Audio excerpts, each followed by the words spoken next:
Je suis Marie Bonin, la référente égalité de l'Université Le Havre-Normandie. Depuis 2020, j'ai intégré l'université en 2016, après une carrière dans l'armée de l'air, et j'ai fait mes études à l'Université Le Havre-Normandie au millénaire dernier.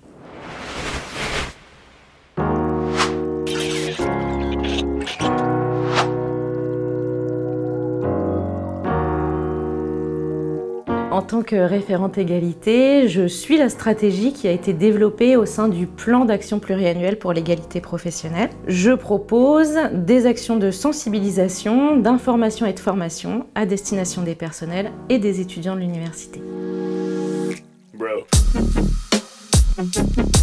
Donc avec la présidence de l'établissement, on a développé un plan d'action qui concerne à la fois les personnels et les étudiants pour pouvoir motiver toute la communauté universitaire autour de la question de l'égalité. Ça passe par des événements ponctuels. Par exemple, on a mis en place en 2021 et en 2023 ce qu'on a appelé une semaine de l'égalité, qui était construite autour d'ateliers, de conférences, menées par des enseignants-chercheurs, mais aussi par des intervenants extérieurs ou par des étudiants, avec aussi des ciné-popcorn, des expositions, tout un tas d'activités culturelles, avec l'appui des services de l'université d'ailleurs, pour pouvoir promouvoir l'égalité sous toutes ses formes et pas seulement l'égalité entre les femmes et les hommes. Et en dehors de ces événements ponctuels, on a aussi renforcé nos processus de recrutement, d'avancement, pour avoir une attention particulière sur la place des femmes dans notre établissement.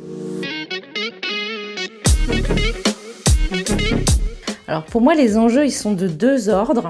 Tout d'abord, faire en sorte que les jeunes filles et les jeunes femmes ne s'auto-censurent pas et puissent suivre des études supérieures dans les sciences exactes. Et puis l'autre, c'est une fois qu'on est devenu adulte, pouvoir intégrer, insérer, accompagner les femmes pour qu'elles puissent s'épanouir dans leur carrière professionnelle.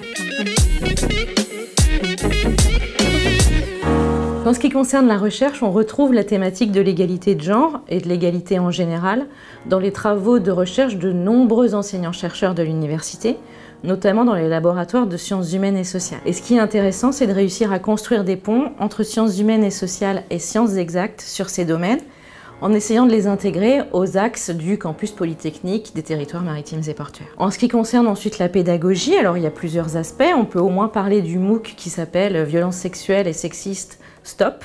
C'est un MOOC qui est mis en ligne sur Eureka, qui est accessible à tous et qui est devenu cette année obligatoire pour tous les doctorants de l'université. On a aussi le programme Oser la réussite, qui permet aux lycéens qui s'intéressent à la matière du génie civil de pouvoir poursuivre leurs études à l'université en génie civil et d'être accompagnés dès la seconde par des enseignants et des enseignants-chercheurs de l'université. Après, si je parle des personnels et plus seulement de la pédagogie et de la recherche, on a mis en place un certain nombre de processus, je pense notamment à une charte des temps de vie, mais aussi à des congés spéciaux qui permettent de s'absenter quand les agents souffrent d'endométriose. On a aussi un protocole d'accompagnement des agents qui reviennent d'un arrêt suite à une grossesse ou un congé parental, pour pouvoir les accompagner dans leur reprise d'activité.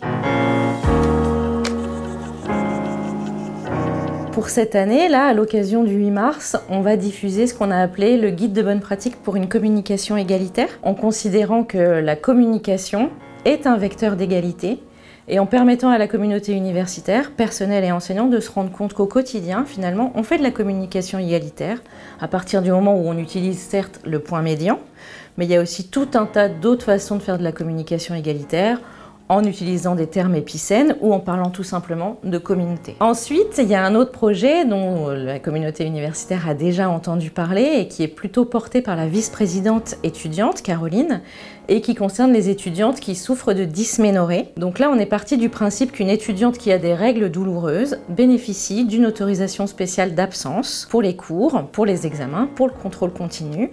Elle a juste à se rendre au service de médecine préventive pour récupérer un justificatif et on lui fait confiance, même si elle n'a pas un justificatif médical, en considérant que le fait de souffrir de dysménorrhée doit pouvoir lui permettre de s'absenter de cours. Et puis après, si je me projette un peu sur l'année universitaire, on va devoir travailler sur le prochain plan pour l'égalité professionnelle, puisque notre plan prend fin à la fin de l'année 2025.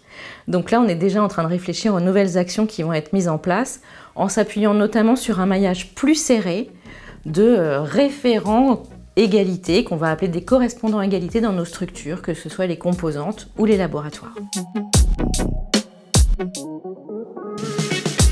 Alors si j'ai un message à faire passer, déjà ce serait celui de Groucho-Marx, et ce serait de dire que finalement, l'homme est une femme comme les autres. Et puis plus sérieusement, je pense que ce qui est important pour nous, communauté universitaire, c'est de faire en sorte que nos étudiantes, nos étudiants réalisent leur potentiel, et ça passe par la transmission de valeurs, et notamment celle de l'égalité.